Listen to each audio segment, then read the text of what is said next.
नमस्ते जी, स्वागत है आपका तेजस सिविल्स में। आज हम बात करने वाले हैं कि how to manage UP PCS preparation and your UPSC preparation at the same time. First of all एक चीज़ मैं बोलना चाह रहा हूँ कि फॉर न्यू कमर्स और freshers it's going to be a heist, है ना। बहुत बड़ा गेम होने वाला है और अगर आप दोनों निकाल ले गए ना तो लेजेंडरी स्टफ है। और for senior players it's like an art. तो ये कैसे आप अपने पाथ को चेकआउट करने वाले हो और कैसे अपने डे मैनेजमेंट करने वाले हो, तो क्योंकि ये मिलिट्री लेवल कह लो, आपको डिसिप्लिन चाहिए कि आप हर एक दिन को माइक्रो मैनेज करने वाले हो, क्योंकि प्रिपरेशन ऐसी होनी चाहिए कि कुछ भी चीज़ हैम्पर ना हो, एट द सेम टाइम आपका परफॉर्मेंस बना रहे, राइट। तो चलिए बात करते हैं कि कैसे कैसे। पहले एक टाइमलाइन देखना मोटा मोटी ज़रूरी है। जो लोग दोनों प्रिपरेशन को साथ साथ लेने के चलने वाले हैं उन्होंने अपने साथ तो ड्रॉ कर रखा होगा, अपने सामने ड्रॉ कर रखा होगा कि क्या टाइमलाइन होने वाली है, कितना दिन का गैप है हमारे सामने। एक चीज़ मैं बोलना चाहूँगा कि एनी गिवन टाइम आप जब आप यूपीएससी के लिए अगर बहुत ज़्यादा सीरियस हो, है ना, जो कि हैं, बहुत लोग होते हैं जिनका पहला प्रिपरेशन जो गोल होता है वो यूपीएससी के लिए ही होता है, टारगेट जो होती है वो यूपीएससी होती है। तो अगर आप यूपीएससी के लिए सीरियस हो और अभी 17 मार्च के लिए आप स्विच किए थे, लेकिन अब जब चीज़ें पोस्टपोन हो गई हैं, यूपी पीसीएस वाला एग्जामिनेशन, तो वापस से आपका प्राइमरी गोल आपका जो हो चुका है वो यूपीएससी हो चुका है। तो आपके लिए एक बेनिफिट है कि any given time UPSC prelims के बाद आपको लगे कि चीज़ें मैनेज नहीं हो रही हैं, जस्ट गिव अप, है ना। Give up in the sense कि यूपी पीसीएस वाला प्रिपरेशन छोड़ देना। क्योंकि बात करेंगे, क्योंकि end of the day main मोटा मोटी मेरे बताने का बात है कि यूपी पीसीएस का ना अटेम्प्ट काउंट नहीं होता, यूपीएससी का अटेम्प्ट काउंट हो रहा है ना। तो क्या चीज़ें कैसे मैनेज करनी है वो उसकी बात चलिए स्टार्ट करते हैं। तो पहली बार टाइमलाइन देखना बहुत ज़रूरी है। तो आज हम बात करते हैं, आज है 10 मार्च। आज से 78 दिन बाद यूपीएससी का आपका प्रीलिम्स है, ठीक। उसके 43 दिन बाद आपका, अगर हम टेंटेटिव डेट मान के चलें कि यूपीपीसीएस की जो प्रीलिम्स की डेट है वो 7 जुलाई होने वाली है, यानी first week of July, first Sunday of July. तो 43 दिन बचते हैं हमारे यूपीएससी प्रीलिम्स और यूपीपीसीएस प्रीलिम्स के बीच के दिन के, ठीक। उसके उसके आप कह लो 78 दिन बाद या 77 दिन बाद, 76 दिन बाद, तो 76 डेज हैं आपके यूपी पीसीएस प्रीलिम्स से लेकर यूपीएससी मेंस में। देन अगर हम टेंटेटिव डेट अभी भी माने कि हम मान के चलते हैं कि थर्ड वीक ऑफ अक्टूबर में यूपी पीसीएस का मेंस होने वाला है, तो वहाँ से अपने पास 31 दिन है, ठीक। तो ये टाइमलाइन मोटा मोटा हमें पता होना चाहिए। अगर हम फोकस अभी करें यूपीएससी प्रीलिम्स के बारे में, तो हमें पता है 19 से 20 दिन में रिजल्ट आ जाता है और 118 दिन है प्रीलिम्स से लेकर आपके यूपीएससी मेंस में, ठीक। ये हमारी मोटी मोटी टाइमलाइन हो गई, ठीक है।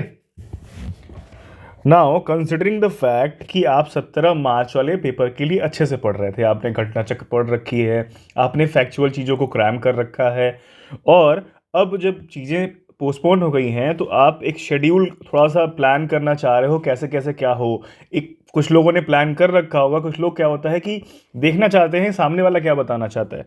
तो लेट्स डिस्कस अबाउट इट कि अगर अगर आप सब कुछ, अब कंसिडरिंग द फैक्ट कि आपने सब कुछ प्रिपरेशन कर रखी थी, तभी ये पॉसिबल है जो मैं अभी बताने जा रहा हूँ, ठीक। तो अभी ये मानते हैं कि 10 मार्च तक आपका यूपी पीसीएस प्रीलिम्स से रिलेटेड आपके फैक्चुअल चीज़ें रटी हुई थी, करंट अफेयर यहाँ तक का रट चुके थे आप, और जितने भी डेटा होते हैं यूपी पीसीएस से रिलेटेड आपका करंट अफेयर तैयार था, बेसिक चीज़ें तैयार थी आपकी, ये मान चलते हैं, ठीक है।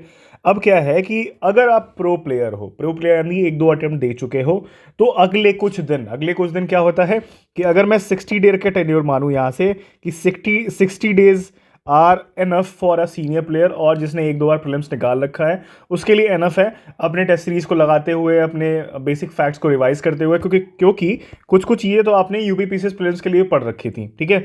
तो वहाँ के लिए आप रेडी हो, और 60 दिन आपके लिए बहुत है। तो आपके पास बचते हैं यहाँ से 18 दिन।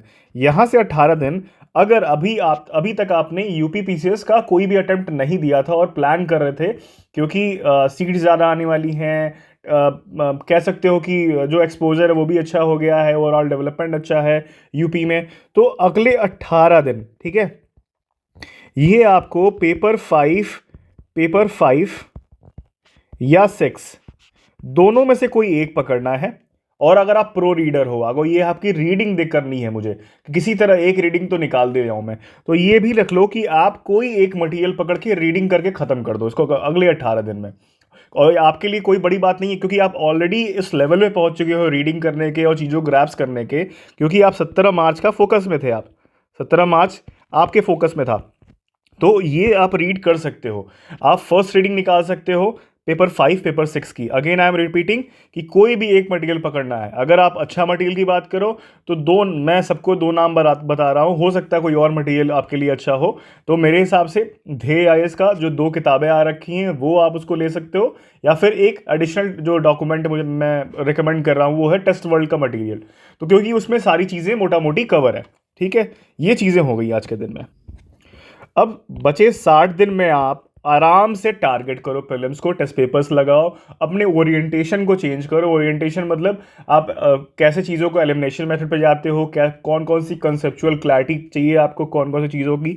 ठीक है, eight the same time considering कि आपको ये जो आप 7 जुलाई वाला प्रीलिम्स आपको अपीयर करना है और निकालना ही है, तो इस 60 दिन में वापस से कि ये चीज़ ध्यान रहे कि कहीं आप ज्योग्राफी की बुक खोज रहे हो, मतलब सॉरी खोल रहे हो और पढ़ना स्टार्ट किया है आपने, तो कुछ कुछ बेसिक फैक्ट्स भी देख लें हम, है ना। ये आपको ध्यान में रखना है। साथ ही साथ पॉलिटी में सेम चीज़ आपकी एंशिएंट में है, सेम चीज़ आपके आपके मॉडर्न हिस्ट्री में है। तो बेसिक चीज़ें जो है आपकी, जो मैंने बता रखा है कि 50 क्वेश्चन आपके सामने मिलेंगे ही मिलेंगे यूपी पीसीएस में, वो आपको यहाँ से कवर करते हुए चलना है, क्योंकि आपको ध्यान में देना रखना है हमेशा कि आपको यूपी पीसीएस प्रीलिम्स भी निकालना है। तो कंसेप्चुअल क्लैरिटी टेस्ट पेपर्स लगाते साथ एक बार ये ना, एक होती है ना ब्रिस्क रीडिंग, कहने की बात होती है ना, ब्रिस्क रीडिंग भी कर लेनी है, क्योंकि यहाँ से जो चीज़ें हैं ना वो रिवाइज करते चलना है।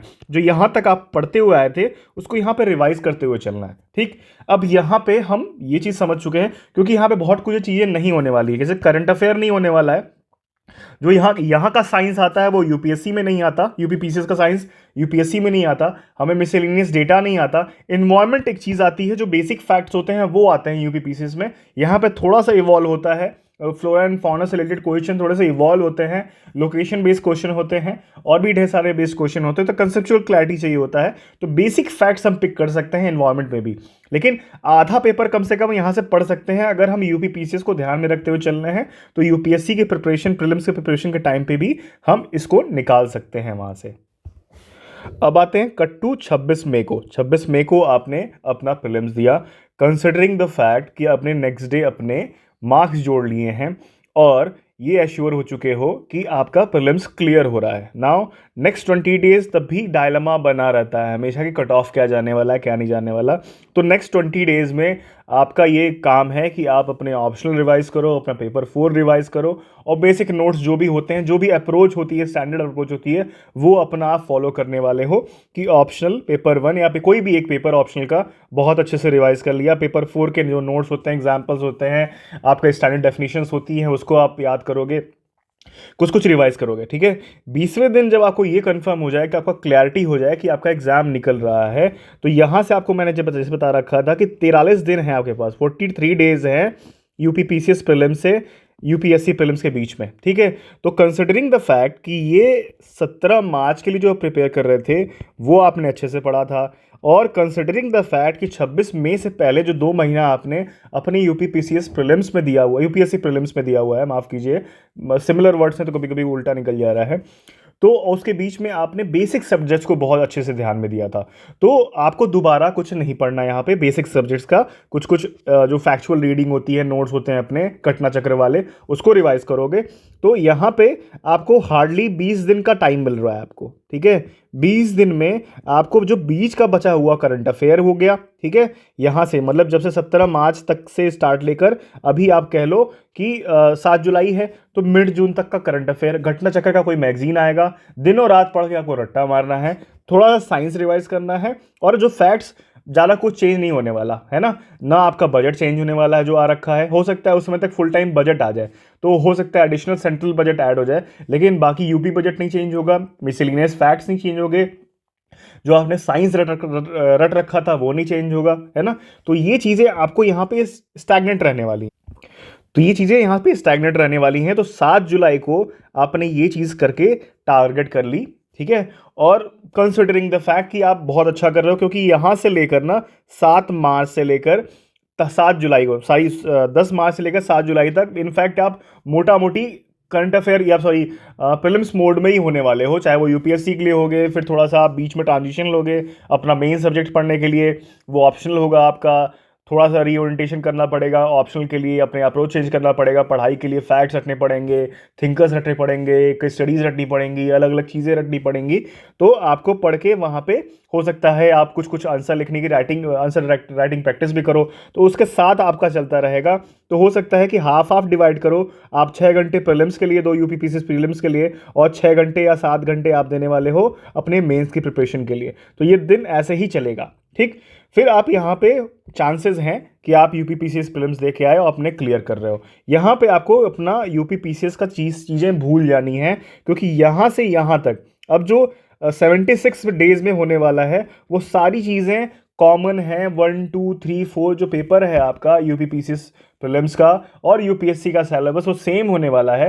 तो वहाँ पे कहीं पे एंजाइटी नहीं होने वाली है आपकी कि कुछ छूट रहा है कि नहीं छूट रहा है, क्योंकि आप बेसिक अपने जो टेस्ट सीरीज लगाओगे, बेसिक चीज़ें रिवाइज करोगे और पीवाईक्यूज भी देख लोगे। जब आंसर राइटिंग प्रैक्टिस कर ही रहे हो तो 2-4 यूपीपीसीएस के भी क्वेश्चंस लिखते रहोगे, तो ये चीज़ आपका हो जाएगा। और साथ ही साथ आप ऑप्शनल पढ़ रहे होगे, तो कम से कम अच्छे से 20 सितंबर तक अपना आप मेंस दोगे, ठीक है। 20 सितंबर से स्टार्ट होगा, 2-3 पेपर लगातार होते हैं, फिर एक 5 दिन की छुट्टी आएगी और फिर आपका ऑप्शनल का पेपर होगा, राइट। तो ये आप अच्छे से दोगे, और कंसिडरिंग द फैक्ट कि ये 7 तारीख तक 27 तारीख तक आपका चलेगा, 27 सितंबर तक। फिर आपके पास बचता है हार्डली 24 से 25 दिन, ठीक है, ठीक है। आप जो अभी आप यहाँ पे पेपर 5 पढ़ रहे हो ना, पेपर 5 प्लस पेपर 6 पढ़ रहे हो, ये आप यहाँ पे दोबारा उठाने वाले हो। और उसको जैसे होता है ना गधा मजदूरी और मदरसा खोल के रट्टा मारना होता है, वो करना है आपको। और उसके बाद आपको उसकी आंसर राइटिंग करनी है, क्योंकि यहाँ पे 1 2 3 4 5 1 2 3 4 और आपका एसए कंप्लीट हो चुका होगा ऑलरेडी जब आप यूपीएससी मेंस दे रहे होगे, ठीक। और बची आपकी हिंदी, तो यहाँ पे हिंदी और पेपर 5 प्लस पेपर 6 आपको इस 24 से 25 दिन में ख़त्म करना है। ये तभी आप कर सकते हो जब अगले जो 17-18 दिन है उसको इफेक्टिवली यूटिलाइज कर लो, क्योंकि एक बार मोटा मोटी चेकआउट, एक बार रास्ता देखा होगे ना, तो उसके बाद उस पर रोड बनाना बड़ा आसान है दोस्त, है ना। उसके बाद उसके ब्यूटिफिकेशन करना, रोड बनाना और लाइटें लगाना बड़ा आसान है, लेकिन एक बार आप देखाओ कि टोपोग्राफी क्या है हमारी, है ना। तो टोपोग्राफी क्या है, एलिवेशन कितना है, क्या दिक्कतें हैं वहाँ पे, रोड बनाने में क्या दिक्कतें आएंगी, कम से कम दिमाग में ये रहेगा। पेपर 5 और पेपर 6 एक बार देख लोगे तो यहाँ पे दिक्कत नहीं आने वाली है। ये मैप बनाना और इस मैप के बारे में जो इतना सामने आपके दिख रहा माइंड मैप, इसमें डिस्कस करना बड़ा खतरनाक काम है।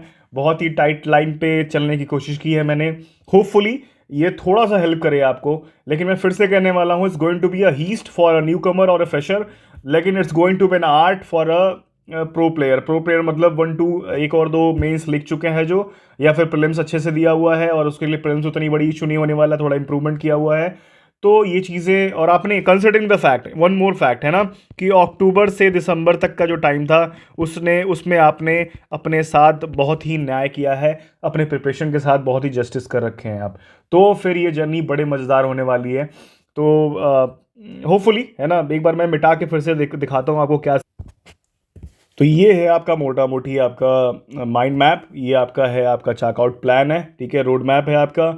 और मैं फिर से बता रहा हूँ, डिस्क्लेमर मैंने स्टार्टिंग में भी दिया था और फिर से दे रहा हूँ, ये वीडियो उनके लिए है जो यूपीएससी को ऊपर रख रहे हैं यूपीपीसीएस से।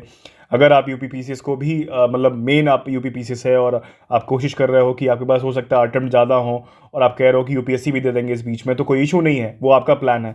लेकिन कंसिडरिंग द फैक्ट कि यूपीएससी आपका मेन एम होने वाला है और साथ में आप यूपीपीसीएस देने वाले हो, तो आई थिंक कि ये चीज़ आपके लिए हेल्पफुल होगी। Thanks for watching this video, best of luck and preparation में लगे रहिए।